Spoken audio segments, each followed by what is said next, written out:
fjármálaráðherra, orkumálaráðherra, aðrir ráðherrar í salnum og góðir gestir. Það gaman að vera með ykkur hérna á ársfundi sem líka á 60. starfsári Landsvirkjunar og fjalla fyrirtækið. Það sem ég ætlaði að fjalla í þessu stuttu erindi að fara horfa aðeins tilbaka og sjá svona hvernig okkur hefur tekist til. Fara aðeins yfir stöðuna sem í dag og þau verkefni sem við erum að takast á við þessa dagana og horfa svo til framtíðar hvað við þurfum að gera til þess að við skilum fyrirtækjuna af okkur eins og við viljum til komandi kynslóða. En græn orkan okkar grunnur lífsgæða okkur allra. Hún orðin svona samtvinnuð sjálfsmynd okkar og hún tengir svona hugmyndum framsækni, forystu nýsköpun og svona hugvit og tækniþróun. Ef við horfum á 60 ára sögu Landsvirkjunar þá hún á mínum mati saga farsællar uppbyggingar. Í dag þá erum við að starfrækja 14 vatnsaflsstöðvar og 3 jarðvarmastöðvar og við erum að framleiða rúm 70% eða 73% af raforkunni sem framleidd nýttar á Íslandi. Og við starfsmenn Landsvirkjunar erum mjög stolt af öllum þessum stöðum. Við lítum á þetta sem nánast sem börnin okkar og erum gríðarlega stolt yfir þeim. Hönnunin hefur reynst vel með tilliti til nýtingu auðlinda með virkjanna og hvernig nýtingu auðlinda og hvernig þær líta út og hvernig þær bara hafa fallið inn í umhverfið. Vissulega hafa þær breytt umhverfinu, það ekki nokkur vafi og við vitum það alltaf nálgunst þessu verkefni það gerist. En það búið að vanda til verka, það alltaf reynt að draga úr áhrifunum eins og mikið og mögulegt að þekkja neikvæðu áhrifin og vita hvernig við bregðumst við og það mjög ánægjulegt að í öllum tilvikum hjá okkur þá hefur áhrifin verið innan þeirra marka sem við byggumst við og oft verulega minni. Frá upphafi verið vandað mjög til rekstrar og viðhalds og það mjög ánægjulegt og sérstök tilfinning að labba inn í virkjun með erlendum viðskiptavinum, 50 ára gamla virkjun sem búin að vinna alla daga ársins og puða og framleiða orku í 50 ár, að upplifa það að þetta sé eins og ónotuð virkjun. Og að gestirnir koma með okkur segja þetta svona meira komast inn í heilbrigðisstofnun heldur en að koma inn í virkjun. Þetta sýnir bara hvernig við umgöngumst þetta og hvað við leggjum mikið natni við það að gera þetta vel. Við höfum einnig kappkostað að hafa nærumhverfi virkjana mjög snyrtilegt og rækta það upp eins og það sáum á myndunum. Þetta falli vel inn í landslagið og landslagið verði fallegt. Við mælum reglulega viðhorf samfélagsins og það óhætt að segja það að þvert á það sem margir halda þá viðhorfið mjög jákvætt og sérstaklega í nærsamfélagunum. Það ekki óalgengt að viðhorfið jákvæðir neikvæðir sé svona yfir 80% jákvæðir og innan við 5% neikvæðir. Við vitum að við þurfum að vinna fyrir þessu og leggjum mikla áherslu á það að vinna náið með nærsamfélagunum. Okkur hefur verið treyst fyrir verðmætum og náð að raungera það með framúrskarandi virkjunum en líklega eru þessar virkjanir sem við erum með í höndunum eitthvað besta framlag sem við færum komandi kynslóðum. Að þær fá upp í hendurnar þessar eilíðar vélar sem að þær geta nýtt til þess að framleiða orku sem þau þurfa til þess að samfélagi virki. En við höfum líka haft bein áhrif á lífskjör, bara með að afhenda raforku til heimila og fyrirtækja í landinu, þá hefur það á öruggri endurnýjanlegri orku á einhver hagstæðasta verði að raforku sem þekkist í nágrannalöndunum okkur. Við höfum sparað mikið á gjaldeyri í staðinn fyrir að kaupa einn orku og þetta eitt besta framlagið okkar til loftslagsmála. Að auki hefur við fengið stórnotendur til þess að koma til Íslands og byggja hér upp starfsemi sína, mjög mikilvæga viðskiptavini sem hafa verið bara mjög mikilvæg hluti bara í útflutningsatvinnulífi Ísland, mjög sterkar stoðir sem standa af sér alls konar efnahagskreppur og efnahagssveiflur. Vissulega hefur við tekist á við þessa viðskiptavinu raforkuverð, það mjög eðlilegt, en við höfum alltaf náð farsælli lausn þar sem að Landsvirkjun hefur fengið ásættanlegt raforkuverð til að skila ásættanlegri afkomu og samkeppnishæfni þessara fyrirtækja hefur verið tryggt. Það líka mikilvægt að hafa það í huga að þessi stórnotendur þeir hafa fjármagnað alla uppbyggingu á raforkukerfinu. Þessu flókna kerfi, þessu víðfeðma kerfi fjármagnað af þeim. Bara einfaldlega þeir eru það stórt hlutfall af kerfinu, það lendir í þeirra hlut. En kerfið okkar alveg einstakt. Við oft lítum á þetta sem sjálfsagðan hlut, en við gerum okkur ekki grein fyrir þetta í raun og veru eina kerfið sinna tegundur í heiminum. Eina kerfið sem 100% endurnýjanlegt. Og þetta eina kerfið, eitt af fáum kerfum sem algjörlega líka ótengt öðrum kerfum. Og það margir sérfræðingar sem við hittum erlendis frá í orkugeiranum sem telja að þetta sé jafnvel ekki hægt að gera þetta. sérstaklega að gera þetta með svona miklu öryggi og að gera það svona hagkvæman hátt án þess að vera með jarðefnaeldsneyti í kerfinu. Vissulega þetta krefjandi, sérstaklega þegar við þurfum að segja þessum sérfræðingum að þetta kerfi byggir á því að við borum inn í eldfjöll og síðan beislum við vatnsmiklar gruggugar jökulár sem eru stórum hluta árinu ísilagðar upp á hálendi Íslands í alls konar veðri. Og það alveg rétt að hafa þau að þetta að reka svona kerfi þá dugar ekki íslenska sjónarmiðið þetta reddast. Það þarf virkilega að vanda til verka, bæði með vanduðum undirbúningi og skýru verklagi og miklum rannsóknum. Á síðasta ári reyndi eins og kom fram mikið á kerfið. Og við vorum í fullseldu kerfi, lentum í mjög slöku vatnsári og það sérstaklega ánægilegt með alla þessa kerfi og ferla og hermunalíkun og annað að upplifa það að þetta var alltaf undir kontról. Alltaf.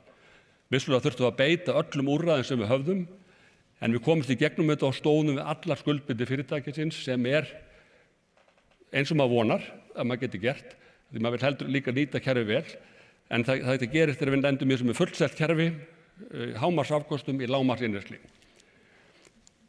En það ekki bara það að kerfi gengi vel að veldur þetta, við náðum líka að skila góðu rekstrarafgangi. Reksturinn var góður eins og kom fram hjá stjórnarformanni og ég ætla ekki að fara að endurtaka tölurnar sem hann fór yfir, en þetta var eitt af bestu árum Landsvirkjunar, það er bara síðasta ár sem var betra, sem var mjög sérstakt, en ég ætla aðeins að stoppa við skuldir félagsins. Fyrirtæki skuldar núna sem 92 milljarða, vissulega það upphæð, en í samhengi Landsvirkjunar er þetta ekki há upphæð. Til að setja þetta í samhengi þá er gert ráð fyrir því að Hvammsvirkjun kosti álíka mikið. Hvammsvirkjun mun auka orkugetu Landsvirkjunar 5%, þannig að það má segja að skuldir Landsvirkjunar eru svona vel innan við 10% af eignum, líklega nær 5%, af því að þetta eru raun og veru eilífðarvélar og þetta er ekki tilviljun. Við höfum lagt gríðarlega áherslu á að borga niður skuldir á síðustu árum og það hefur gengið mjög vel enda reksturinn hefur verið góður. En að ná þessu góða árangri síðasta ári við þessa krefjandi aðstæður var ekki tilviljun. Þetta byggir á þeim framúrskarandi mannauði og öflugum innviðum sem fyrirtæki býr við, sem búið að byggja upp í fyrirtækjunum á mjög löngu tíma. Við erum með framúrskarandi starfsfólk í öllum störfum hjá okkur, hvert á sínu sviði sem leggur sig fram og þar þurfti virkilega að taka á síðasta ári bæði við erfiða vatnsár og síðan undirbúningur framkvæmda, svona margra framkvæmda, flókin í mjög viðkvæmu umhverfi sem á Íslandi. Fyrirtæki hefur einnig trausta innviði sem reynast vel, en þeir hafa byggst upp á 60 árum og við erum alltaf að læra. Við lærum mikið á síðasta ári hvernig við getum tekist betur á við þessar áskoranir næst.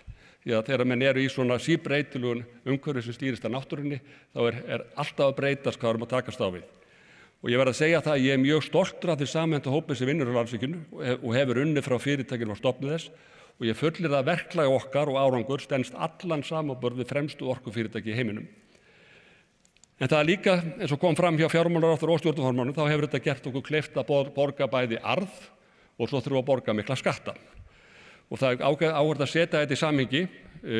Á þessu ári lagt til að borga fyrir síðasta ár 25 milljarða og þá höfum við greitt yfir 90 milljarða á 74 árum.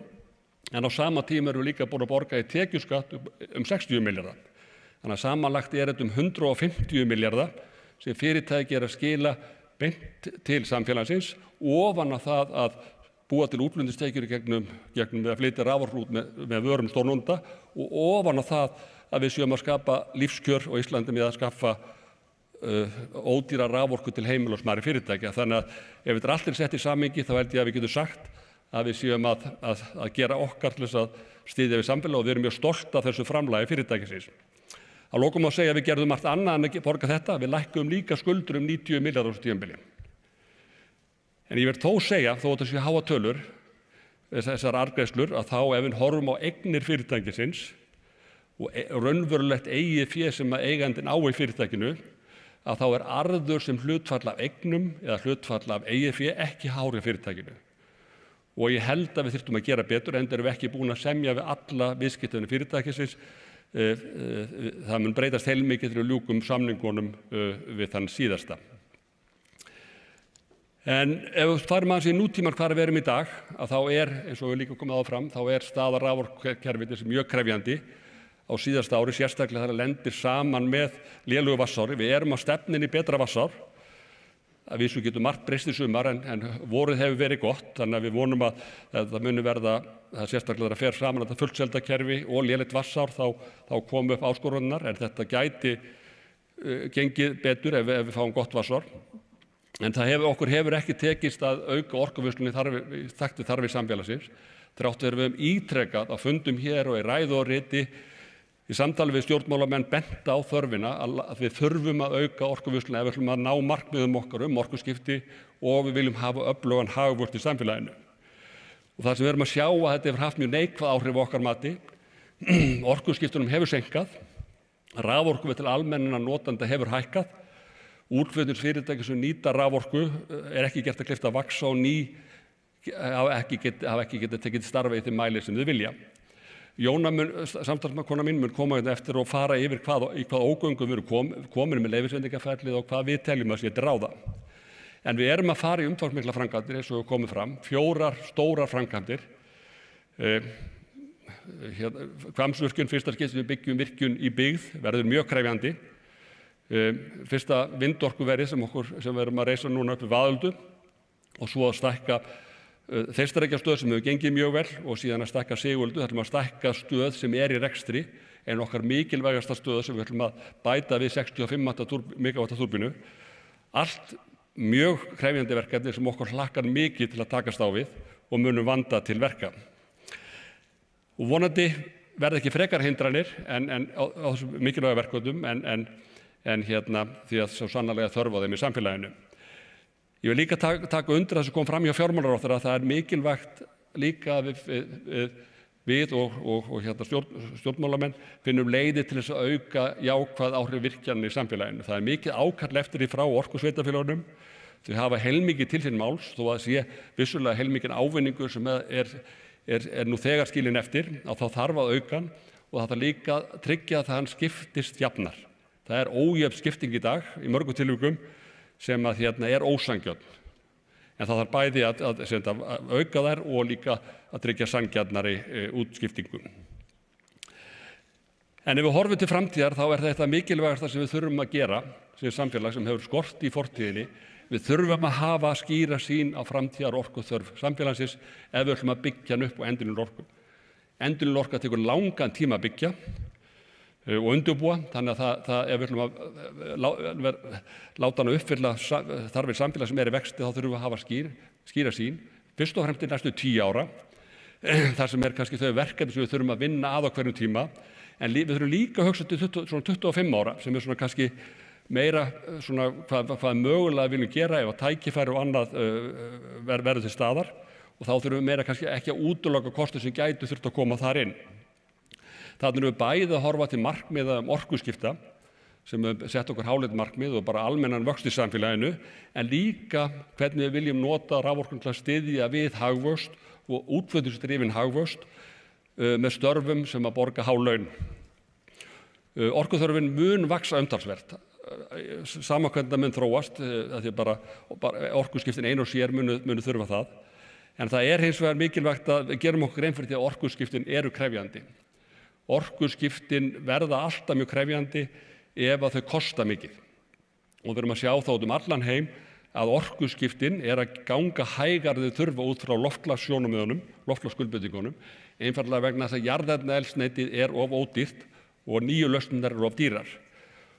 Og þetta er að gera það er að hægja á þessu áður en að allt þetta nýja í alþjóðastjórnmálum er að koma upp núna sem er að gerast í Bandaríkjunum annars staðar sem er virkilega mikið áhyggjuefni fyrir þessa vegferð.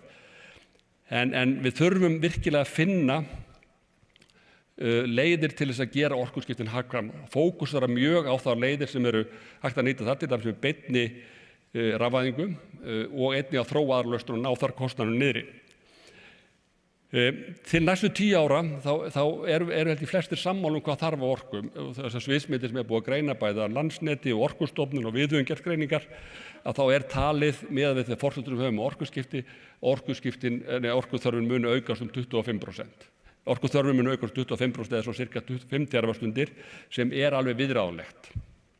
Það er heilmikið en það er hvort það sé alveg 15, 20, 25%, það er eitthvað starf þessu bili eftir hvernig orkuskipti ganga eftir. En við þurfum að hafa skýra sýn á þetta hvernig við ætlum að mæta því. Það er líka mikilvægt að við þróum áfram fyrirkomulag raforkuviðskiptanna og hvernig við tryggjum það að bæði að heimilin og smærri fyrirtækin hafi áfram þetta orkuöryggi þessa mikilvægu þjónustu sem við þurfa, sem er raforkan, en einnig á sama tíma tryggja samkeppnishæfni stórnotenda og Tinna mun fjalla það betur eftir hvaða leiðir við sjáum þar. En til þess að mæta orkuþurfinni þá verðum við að horfa á hagkvæma orkugjafa. Það er lykillinn að velgengni í Íslandi í fortíðinni að við höfum haft aðgengi að hagkvæmum orkugjafum fyrst og fremst í vindi, í vatnsafli og jarðvarma. Við þurfum áfram að gera það. Það er því að, sem ég sagði, orkuskiptin, vandamál orkuskiptan er kostnaður. Kostnaðarverð á raforkunni skiptir þar mjög miklu máli og einnig tækni sem þarf síðan til þess að umbreyta orkunni yfir í aðra orkubera sem hægt er að nota. En það skiptir mjög miklu máli að við séum með samkeppnishæfa orkugjafa. Á Íslandi erum við með 3 auðlindir sem eru samkeppnishæfar. Það er vatnsafl, sem er jarðvarminn og vindur á landi. Þetta getum við nýtt áfram og til þess að búa til lausnir sem henta bæði inn í orkuskiptinu og til þess að vera samkeppnishæf á þessum alþjóðamarkaði sem viljum starfa. En við þurfum líka að finna hagkvæma kosti í vatni, hagkvæma kosti í jarðvarma og hagkvæma kosti í vindi, af því að kostnaðurinn, eins og ég segi, skiptir mjög miklu máli. En framtíðin er björt, en við þurfum að taka réttu skrefin. Við þurfum að hafa skýra sýn á orkuþörf samfélagsins, við þurfum að nýta hagkvæma virkjanakosti, við þurfum að koma betur til móts við nærsamfélag virkjanana og við getum með því skapa meiri verðmæti og lífsgæði. Og ég er sannfærður þess að sagði áðan, ef við vöndum okkur áfram til verka í uppbyggingu og rekstri okkar endurlega raforkukerfis, þá tel ég að þessar skuldlausu eilífðarvélar sem við erum með í höndunum og ætlum að halda áfram að byggja upp, verði það besta sem við færum komandi kynslóðum til að takast á við þeirra verkefni. Takk fyrir.